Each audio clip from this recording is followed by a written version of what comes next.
The Three Martini Lunch is sponsored today by 4 Patriots, makers of many fine products, including the Patriot Power Generator 2000X. We tell you all the time, you just don't know when your power is going to go out, whether it's bad weather, which is how 83% of power outages happen, by the way, or there's just some fluke accident in your neighborhood, but you want to be ready. So the Patriot Power Generator actually charges more devices for longer in a blackout than non-solar generators. Plus now double the capacity, more power than before, plus expandable capability for even more power. Keep it on hand to power that fridge, freezer, medical devices, or other appliances if your power goes out. Plus, comes with a solar panel, never needs gas, which means you don't need to pay for any more gas. Visit 4patriots.com/martini to see this week's discounts and deals before they are gone and get free shipping on orders over $97. Save more and get peace of mind now by going to the number 4patriots.com/martini. That's 4patriots.com/martini. Welcome to the Three Martini Lunch. Grab a stool next to Greg Corombos of Radio America and Jim Garrity of National Review. 3 martinis coming up. Hey, remember yesterday when we had all good martinis? That was fun. That was really, really fun. We have none for you today, but we do have 3 important martinis for you, and we'll start with a bad one that the White House is pretending is good, and that is the latest inflation numbers. According to the latest numbers, the inflation rate year over year is now at 3.1%. As the White House puts it, down by nearly 2/3 from its peak, which is true, but it doesn't mean that prices are going down. In fact, they're compounding. And while this is a bad martini, good for Rick Santelli for explaining this today on CNBC, because the narrative from the White House, the narrative from its political allies, the narratives from their allies in the media is that this problem is getting better. Well, the rate of increase in inflation might be getting a little bit better, although 3% is still more than the goal, which is 2% or less. But Santelli is explaining what's really happening with inflation and why all these folks in Washington who are scratching their head over why Americans aren't thrilled with the inflation numbers, giving them a dose of reality here. Now, I'm going to throw something else out there that I normally don't throw out there. And that is, if you look at the CPI indexes, the raw indexes, in September at 307.78, that is the all-time high going back over 100 years. It's 307.05 right now. The core, which is seasonally adjusted raw data, is at an all-time high at 312.25. Never, ever been higher. The point here is that we annualize and we look at numbers at this point forward. But if you go back in the rearview mirror, inflation compounds, and it's that dynamic that the public is not very happy with. And as CBS just reported, it's hitting us this holiday season. In the meantime, consumers like Reeves are still trying to stay on budget in the midst of ongoing inflation beyond just the holiday gifts. I think more for me, it's thinking about things like gas, things like food, things that are required to get together with the people that you love for the holidays. We have to drive places, we have to spend money on food. And so just thinking about how those costs are stacking up. Economy experts believe it could take until 2026 until inflation is under control. So then the White House statement today, Jim, they try to gaslight us by pretending that things are back to where they were. They say prices have declined for a number of products over the last year, from cars and gallons of gas to TVs, toys, and many appliances to eggs and milk. And they might be down from a year ago, but they're not down from where they were 3 years ago, which is when inflation really started to take off, really 2.5 years ago. And then Biden is still trying to tout this Inflation Reduction Act, saying he's working to bring down prescription drug costs. And then he also actually says, I'm fighting to eliminate the hidden junk fees. That's his pet issue, of course.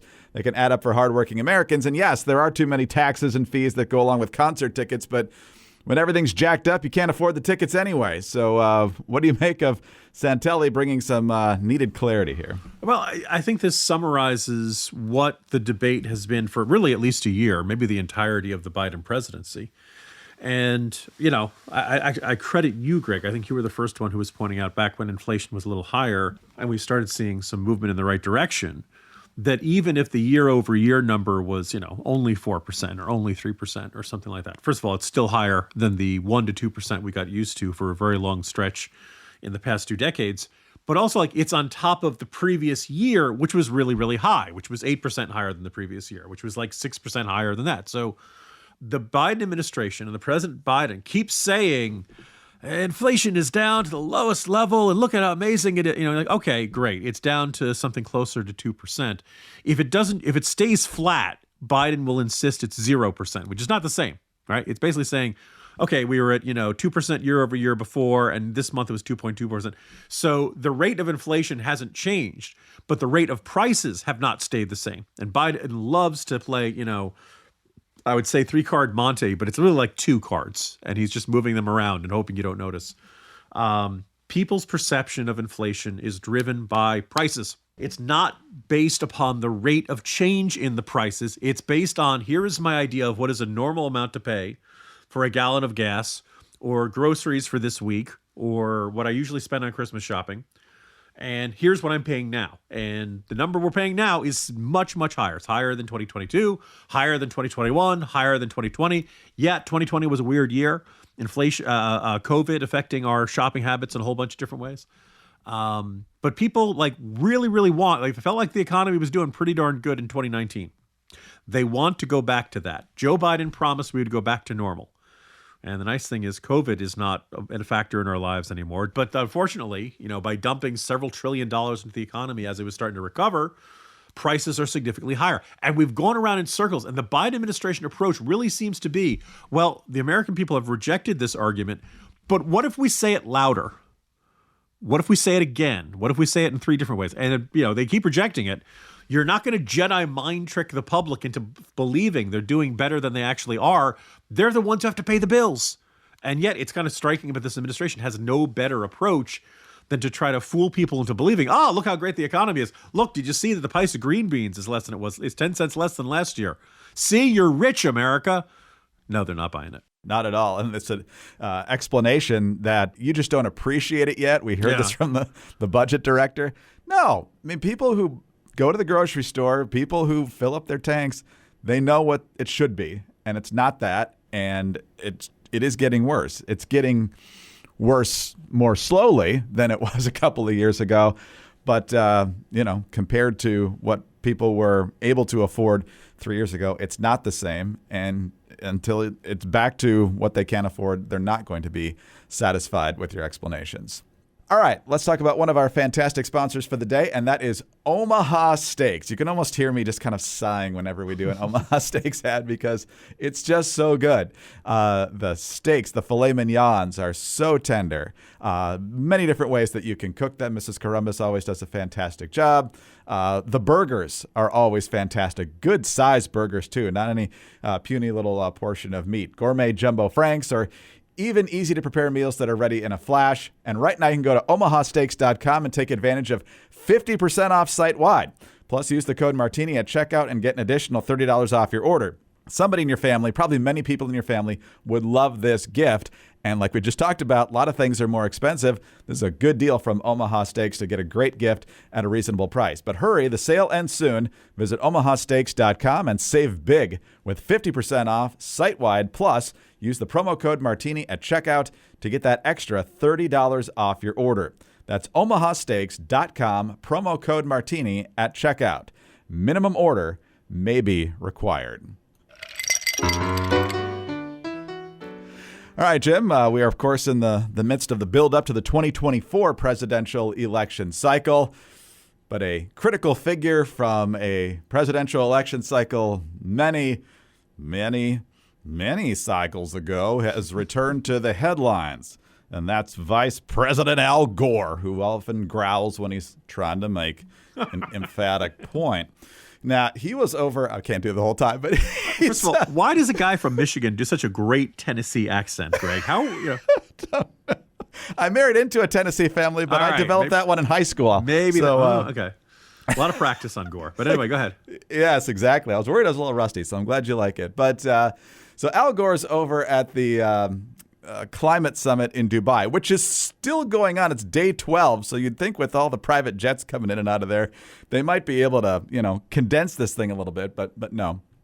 So anyway, Al Gore's at this little side event hosted by Bloomberg there, and he's talking about disinformation, and specifically, he's very upset about social media deciding what news we see, and particularly algorithms, which is hilarious that Al Gore is upset about algorithms.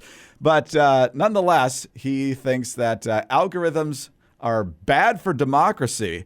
And he even uses a gun analogy to tell us how bad they are. Here's what he said. These centralized information systems tempt autocrats to control information. Hitler's book, The Triumph of the Will, implies a question, triumph over what?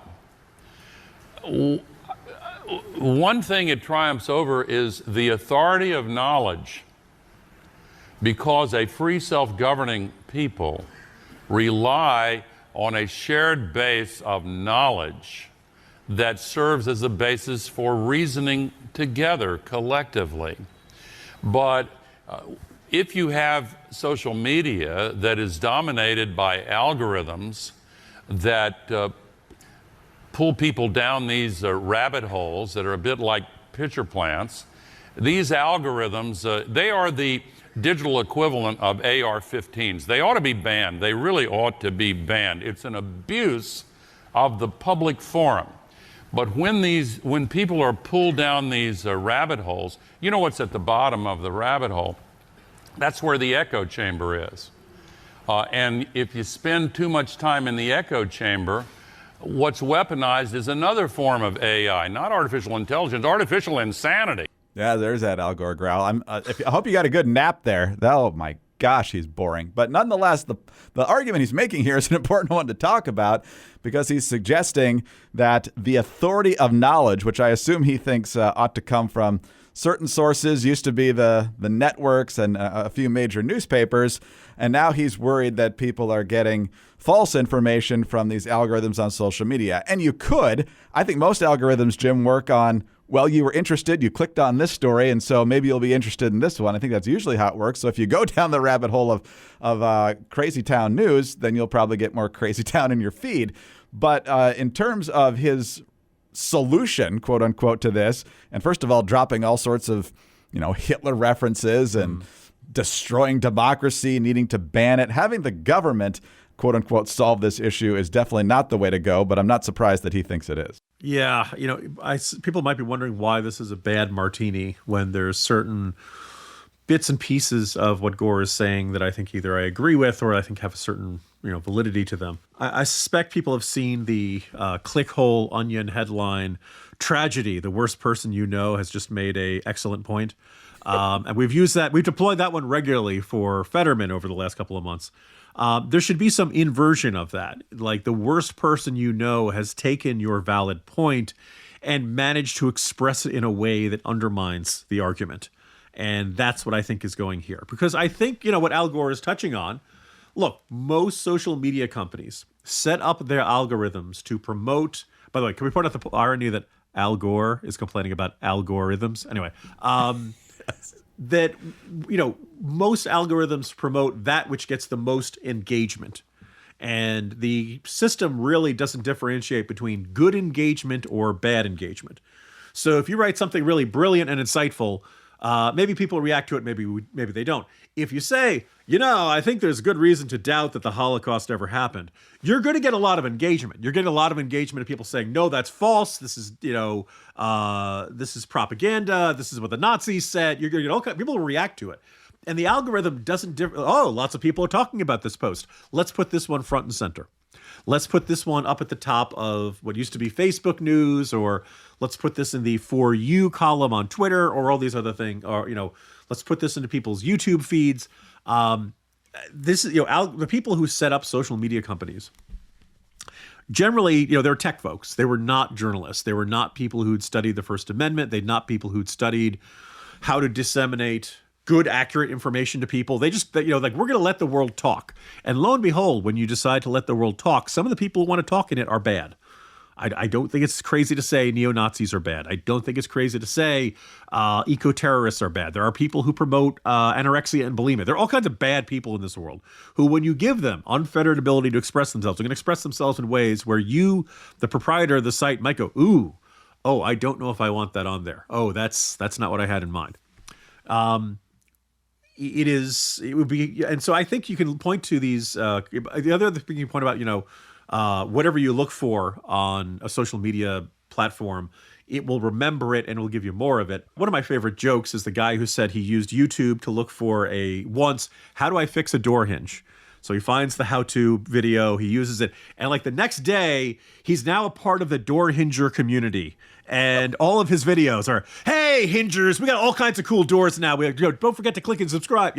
Like all of a sudden, everything he does is door hinges because he looked for it once. I suspect you've probably had a similar experience. I've had that experience with Amazon a lot. Now, let me preface this. Amazon is perfect because it is run by Jeff Bezos, who also owns the Washington Post, where I write. So let's remember, anybody who pays me is doing everything just right. But we've seen this, and we know that this algorithm is something, it's unthinking. It has very little criteria or judgment of its own, which is why the most extreme content or content that has stuff that is wrong, I don't mean like you disagree with the argument, I just mean like factually wrong, that'll get out there because the algorithm is just like, well, people are talking about it, this is a good thing, more people should get attention to it. That's a really legitimate, problem. Having the government come in and saying, no, this is okay. No, and it's not consistent with the First Amendment. And let's just be really glad that those 527 people in Florida voted the way that they did, because otherwise a president who clearly sees the First Amendment as a minor irritant to be brushed away in the name of saving democracy, the digital equivalent of the AR-15 and all that kind of stuff. There are a lot of people who are perfectly comfortable with government censorship. They've made it abundantly clear over the last few years, and these people should be kept very far away from the levers of power. Reminds me of the Government Disinformation Board and the Mary Poppins singing Nina Jankowicz. But yeah, I mean, the left is frustrated by the fact that the right now has more avenues to counter the mainstream narrative than we had before. They were furious with Rush Limbaugh. They hated talk radio because they couldn't control that message. And then bloggers, they kept bloggers, they kept squawking about the fairness doctrine. Then they briefly tried to become radio talk show hosts with Air America, and that crashed and burned. And then social media came around and they had even less control. I just imagine Al Gore on his private jet coming back to the United States being like Doc Brown, remember in the later editions of Back to the Future, wishing he had never invented that infernal machine. Well, sir, you, of course, invented the internet, and you launched this whole thing. So if you don't like it, well, I guess you're just going to have to sleep with it at night. Way to go, Al. Way to go. All right, let's talk about another fantastic sponsor. Jim and I do not need this. Al Gore also does not need this. But if you are dealing with... Al, has he got a little bald spot in the back? I don't even know. Maybe he does. Let's just say that much like the IDF, Al Gore's forehead continues to advance upon his scalp. Fair enough. Al, listen up. I'm sure you're listening. American men and women of any age dealing with premature hair thinning and loss, there's now a real solution that delivers on its promise without harsh side effects, unwanted chemicals, and there's no need for a prescription. It's called Provia, and new customers can save more than 50% plus get free shipping on Provia's introductory package at proviahair.com/martini. Provia supports healthy scalp circulation, delivers nourishing nutrients, and healthy hair follicle anchoring right to your scalp. It's effective for men, women, any age, and it's safe on colored, treated, or styled hair. Do not wait. Order now and save an extra 10% off just in time for the holidays at proviahair.com/martini. That's PROVIA hair.com/martini. All right, Jim, let's move to our crazy martini now. And it's kind of a double-fisted crazy martini, but let's go to the White House. We are now inside the 8 days of Hanukkah that is observed around this time each year, of course. But the White House is under criticism from family members, Jewish hostages being held inside Gaza. And so apparently, while they were in town at the time of this celebration, so it could have been on short notice, they requested to be invited to the Hanukkah celebration at the White House. as a way to highlight the ongoing suffering of their loved ones as a result of the atrocities committed by Hamas. But not only did they not get a yes, they didn't get an answer. Here's CNN. This is a Hanukkah reception that the White House is hosting tonight to celebrate the fifth night of Hanukkah, hosted by the president and the first lady. And what one of the family members of the families that have their family members that are missing in Gaza, still believed to have been abducted by Hamas on October 7th, they told me that they had reached out to the White House because several of the families were in town this week, had asked for an invitation to this event, but that they ultimately did not get invited. The White House did not respond to a request for comment. Look, these are family members that are desperately trying to bring attention to the fact that there are still 8 dual American citizens that are still missing, that are still unaccounted for. Obviously, the formal negotiations to get more hostages out, we saw those break down earlier this month. So there are a lot of questions right now, and these families are very desperate for any kind of news, any kind of movement that they are seeing from the White House as well as the Israeli government on how their family members are going to get out. So we'll see if there's ever a response from the White House for not getting back. I'm sure they'll blame it on a low-level staffer in Cincinnati or something like that. But it's not the only embarrassment for the administration. Kamala Harris was shouted down at a fundraiser in California by a pro-Palestinian protester calling for the ceasefire. And then her husband, Doug Emhoff, who is Jewish, somehow butchered the explanation of Hanukkah last night on social media, on Twitter, to the point where he got so much backlash that he took down the post. So, Jim, not the best day for the Biden administration on that front. Yeah, look, this administration keeps, if this were soccer, we'd be talking about own goals. It's self-evident since the Hamas attacks, the American Jewish community has seen this, just ugly explosion of anti-Semitism, primarily on college campuses and big cities, but, all over the country. And, this makes Hanukkah, I think, a little more significant this time of year. This sense of American Jews feel threatened. I think they feel betrayed. And this would be a really good time for everyone to bring their A game and, to say that, we stand with the Jewish community. We're not going to allow them to be threatened. And so first, not inviting the families of the hostages, really? Particularly when they reached out to you? Really? Yes, it's not like Biden himself is managing this sort of thing. And in fact, if Biden was in charge, it probably would be even worse. But it just is just seems like the sort of dumb oversight that somebody should have caught and is bizarre. The other thing, I think there was something a little unnervingly revealing in the way that the vice president and Douglas Emhoff, the way they described the Hanukkah story. First of all, it is a mild milestone to have a Jewish, as they say, the second husband. We've never had a Jewish president. We've never had a Jewish vice president. We came very close with Gore and Lieberman. Joe Lieberman, a guest of the 3 Martini Lunch program. But we haven't. So this is, about as close to Jews have had, one of their own in the White House or in the community or this close to the presidency. And it's great to see, Hanukkah, a menorah lighting ceremony at the White House. We've done them through many presidencies. But the description of the story of Hanukkah and the stories of the Jewish people has always been one of hope and resilience. Okay, that's fine. That's good. I have heard Jewish people joke every Jewish holiday comes down to some version of they tried to kill us. They failed. Let's eat. And, so this is, in the Hanukkah story, the Jewish people were forced into hiding. This is really about the liberation of Jerusalem and the Second Temple and the Maccabee. This is a story of war victory, right? And I wonder if some people are kind of inherently uncomfortable with that. Also, let's remind, this is the story of Jews successfully defending their territory given to them by God that they'd always had from foreign invaders that were hostile and wanted to kill them. Hey, any interesting historical parallels to what's going on these days? Anyway, that was my feeling at the Garrity family Hanukkah candle lighting. But anyway, no one thought they would survive or that the few drops of oil they had would last, but they survived and the oil kept burning. That's really not it, Mr. Emhoff. And I assume you've celebrated Hanukkah for much of your life. And so it just is they took down the post and I'm glad. I just kind of have this nagging sense that the world is very comfortable with Jews as victims. The world is very comfortable with Jews as being a sad story, but some of them survived, so that is what we take away. They're not comfortable with the vision of Jews as strong. They're not comfortable with the vision of Jews as being fierce. And that I'm not saying I don't know what happened with that tweet. It was weird.